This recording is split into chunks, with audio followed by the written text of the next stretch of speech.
والصلاة والسلام على خاتم النبيين أما بعد فأعوذ بالله من الشيطان الرجيم بسم الله الرحمن الرحيم. Please recite after me.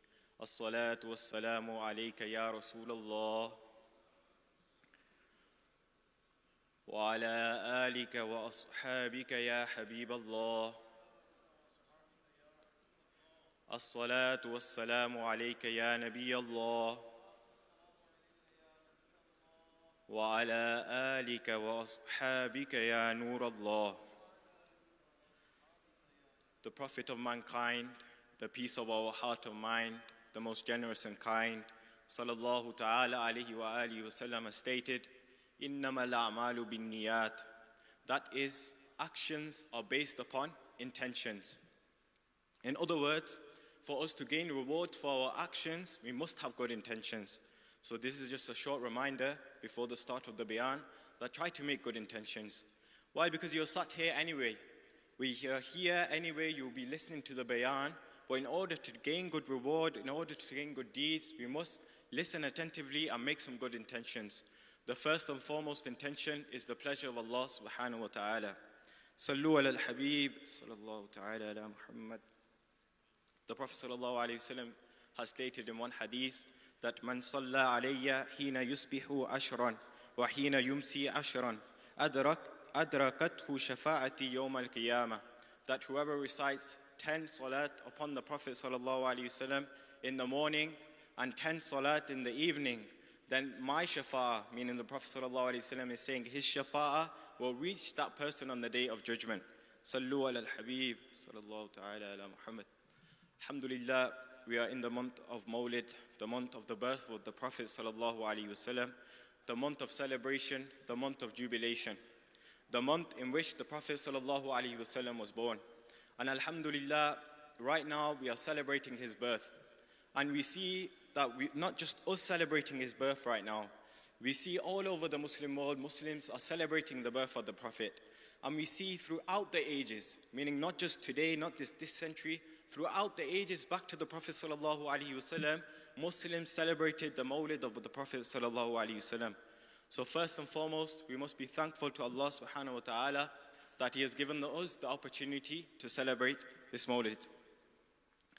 So a question that I have for everyone here to just think about is that the Mawlid, what is the purpose of us celebrating it? So I'll try to answer this in my own words and we'll go from there inshallah. So one purpose, and there are of course many benefits, many purposes. One is that we are acting upon the hukum of Allah subhanahu wa ta'ala in the Quran. Allah Azza wa Jal says in the Quran, Bismillahir Rahmanir Rahim, وَأَمَّا بِنِعْمَةِ رَبِّكَ فَحَدِّثْ. He says, and as for the blessings of your Lord, so express them. That Allah subhanahu wa ta'ala is commanding us that the blessings that are upon us, express them blessings. Express them, show gratitude towards them. And of course, the Prophet ﷺ is one of the greatest blessings upon this ummah, if not the greatest. So you could say that this is one purpose of celebrating the Mawlid. The second is that by celebrating the Mawlid, what do? We learn about the seerah of the Prophet, we learn about his actions, we learn about his rank amongst the people, we learn about his rank amongst Allah subhanahu wa ta'ala, and in this way we increase our love for the Prophet ﷺ. Loving the Prophet ﷺ is very important. There's a hadith of Sahih Bukhari, hadith number 15, that the Prophet ﷺ says, لا يؤمن أحدكم حتى أكون أحب إليه من والده وولده والناس أجمعين. That the Prophet ﷺ says that no one can be a true believer. Look at the words here, لا يؤمن أحدكم.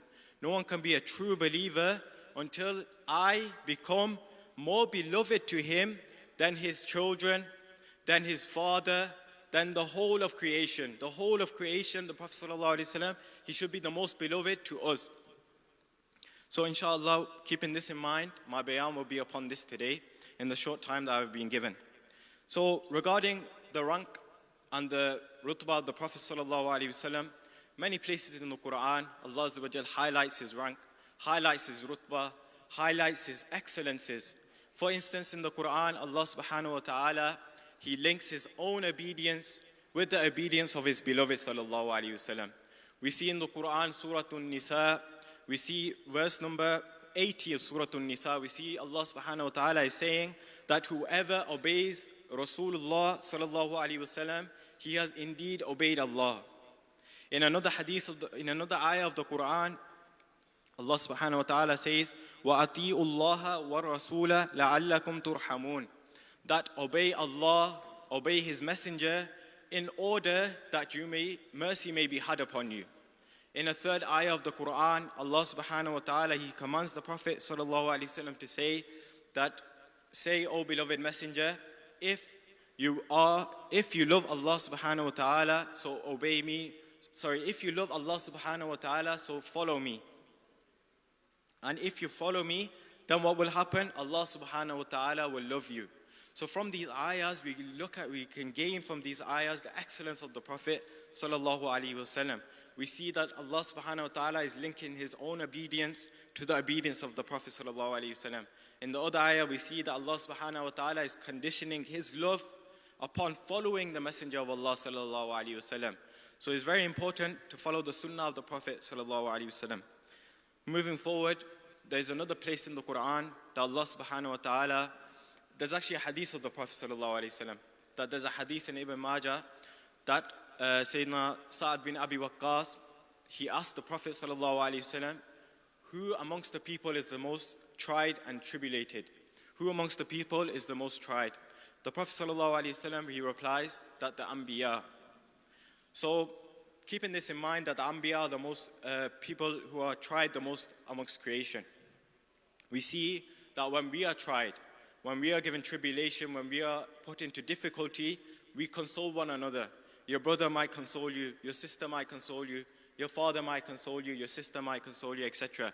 But we see for the Prophet sallallahu alaihi wasallam that Allah subhanahu wa ta'ala Himself in the Quran, in His holy kalam, He is consoling His Messenger in multiple places in the Quran.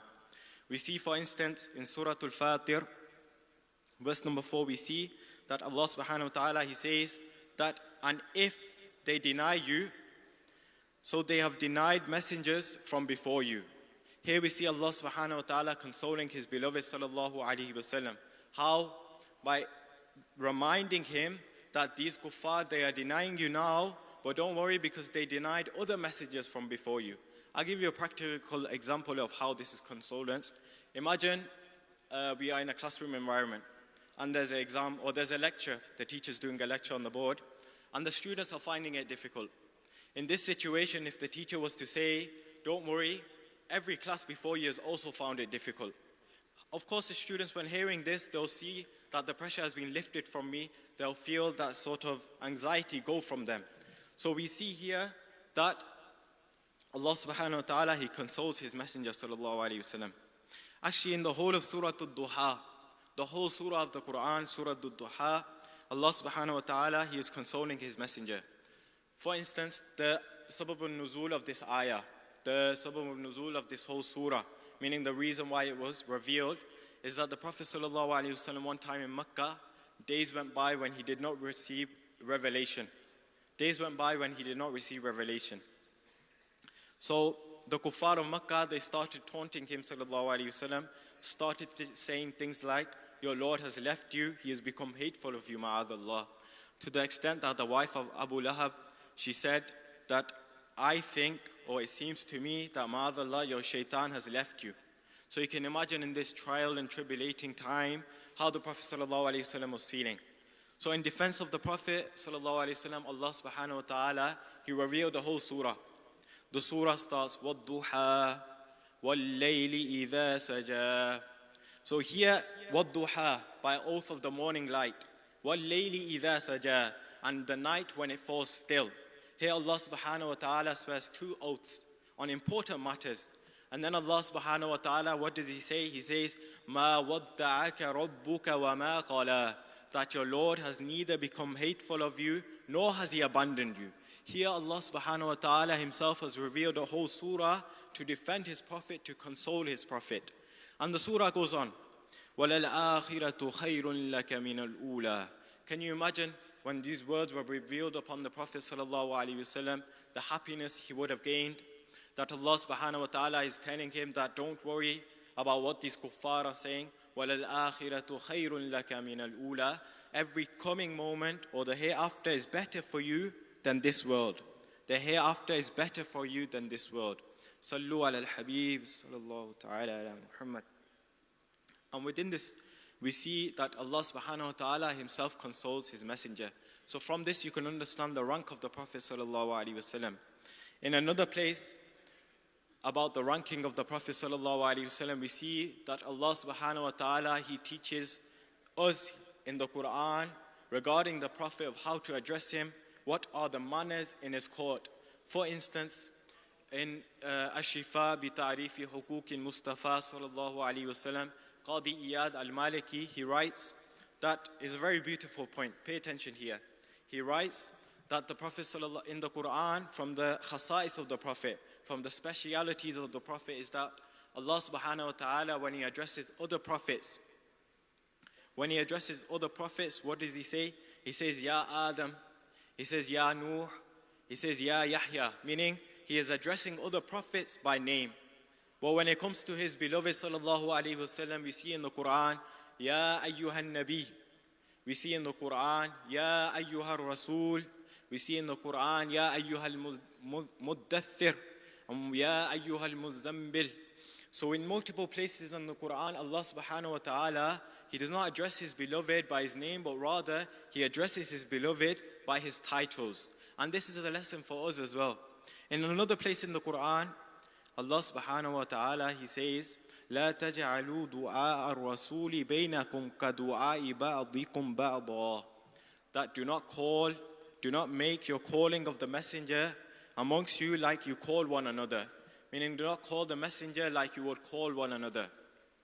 Here again, Allah subhanahu wa ta'ala is showing the rank of the Prophet, and he himself, can you imagine, the creator of whole of creation, the creator of all the worlds, he is telling us about the manners and respect of his beloved sallallahu alaihi wasallam. Can you imagine the rank of the Prophet sallallahu alaihi wasallam? Sallu ala al-Habib. And in other parts of the hadith literature, we see that the Prophet sallallahu alaihi wasallam, he is given not just great rank in terms of his rank in the court of Allah subhanahu wa ta'ala, but even in terms of his character, in terms of his khalq and his khuluq, he is given greatness. For instance, Sayyidina Abu Hurairah radiyallahu ta'ala and he says that ما رأيت شيئا أحسن من رسول الله صلى الله عليه وسلم كأن الشمس تجري في وجهه. That I have not seen anything more beautiful than the Prophet sallallahu alaihi wasallam, and it is as if the sun is flowing from his face sallallahu alaihi wasallam. This is how the Sahaba would look at the Prophet sallallahu alaihi wasallam. In another hadith, it is mentioned that the Sahabi, he says that I have not smelt musk, nor have I smelt itar more fragrant than the Prophet's sallallahu alaihi wasallam's sweat. I have not smelt musk, nor have I smelt itar more fragrant than the Prophet sallallahu alaihi wasallam sweat. So from here we can understand the Prophet sallallahu alaihi wasallam's greatness. And the purpose of me mentioning this here is not that I can mention everything in one go. Time is short, of course. The purpose here is to encourage everyone to read the hadith literature, to read the books of seerah, to try to understand the rank of the Prophet sallallahu alaihi wasallam. Moving forward and going towards the end of my bayan, that we see the Prophet sallallahu alaihi wasallam regarding his compassion upon the ummah. Allah subhanahu wa ta'ala, he says, مَا أَرْسَلْنَاكَ إِلَّا رَحْمَةً لِلْعَالَمِينَ. That we have not sent you except for mercy for the whole of creation, for all the universes. So here we see Allah subhanahu wa ta'ala saying this, and we see it in the life of the Prophet, that he's not just a mercy for me and you, for the ummah, but he's also a mercy for animals, he's also a mercy for plants, even trees, trunks as well. But we'll stick to the ummah of the Prophet sallallahu alaihi wasallam. How is the Prophet a mercy for us, for me and you? So it is said regarding the Prophet sallallahu alaihi wasallam that the Sahabi, he mentions, ما رأيت أحدا أكثر تبسما من رسول الله صلى الله عليه وسلم. He says that I have not seen anyone smile more than the Prophet sallallahu alaihi wasallam. In another hadith, Sayyidina Anas was the khadim of the Prophet. He used to serve the Prophet. And you can understand the rank of the Prophet and the character of the Prophet from this, that he says that خَدَمْتُ رَسُولَ اللَّهِ صَلَّى اللَّهُ عَلَيْهِ وَسَلَّمْ أَشْرَ سِنِينَ, that I have served the Prophet for 10 years. فَمَا قَالَ لِي أُفْ, and he did not say uff to me. Not once did he say uff to me. وَمَا قَالَ لِي لِشَيْءٍ صَنَعْتُهُ لِمَا صَنَعْتَهُ, and he never said to me after I had done something, why have you done this? And he had never said to me after I left something, why did you leave this? And the Sahabi, Sayyidina Anas bin Malik, he says, وَكَانَ رَسُولُ اللَّهِ صَلَّى اللَّهُ عَلَيْهِ وَسَلَّمْ مِنْ أَحْسَنِ النَّاسِ خُلُقًا, that the Prophet sallallahu alaihi wasallam was the best of people in terms of his manners. Allah subhanahu wa ta'ala, he says in the Quran, لَقَدْ كَانَ لَكُمْ فِي رَسُولِ اللَّهِ أُسْوَةٌ حَسَنَةٌ, that in the Messenger of Allah for you is a exemplary example, is a exemplary role model. From these ayahs, from these Quranic verses and ahadith, we can understand the seerah of the Prophet sallallahu alaihi wasallam. And one thing might come to mind after hearing this is that look at the maqam of the Prophet sallallahu alaihi wasallam. Normally, if someone is given a maqam in this world, if someone is given a post in this world, normally alongside that post, he starts to act differently. Meaning, if someone becomes prime minister or president, for instance, he will start acting differently amongst his people. First, he would talk to them in their own gatherings. Now, he would try to avoid these people. But we see with the Prophet sallallahu alaihi wasallam that even with this high maqam, even with this station, he is still the same with his ummah that he was. He is still the same with his ummah, meaning he still cares about his ummah, he still looks after his ummah. And we see this from his seerah. Sallu ala al-Habib, sallallahu ta'ala ala Muhammad. Finishing off, there's an ayah of Surah Al-Duha, وَلَسَوْفَ يُعْطِيكَ رَبُّكَ فَتَرْضَى, and your Lord has given you so much, your Lord will give you so much that you will become pleased. Here we see that Allah subhanahu wa ta'ala is saying regarding the Prophet sallallahu alaihi wasallam that I will give you so much that you will become pleased. It's very beautiful actually if you look at this and we think about this, that the whole of creation, we look for the pleasure of Allah subhanahu wa ta'ala. But in this ayah, Allah subhanahu wa ta'ala is saying to the Prophet sallallahu alaihi wasallam that I will give you so much that you will become pleased. And just finishing off really slowly, really quickly actually, is that regarding what will please the Prophet sallallahu alaihi wasallam, is that the Prophet sallallahu alaihi wasallam, he said, "Idhan," meaning when this ayah is revealed, then by Allah I will not be pleased as long as one from my ummah remains in the fire of hell. So we see the Prophet sallallahu alaihi wasallam, his pleasure lies in our salvation, and on the day of judgment he will intercede for us, and he remembered us throughout his life, from the start to the middle to the end, throughout his life. So it is incumbent upon us when remembering his seerah to actually follow his footsteps and to learn about his seerah and to remember him. Sallu ala al-Habib sallallahu ta'ala ya Muhammad.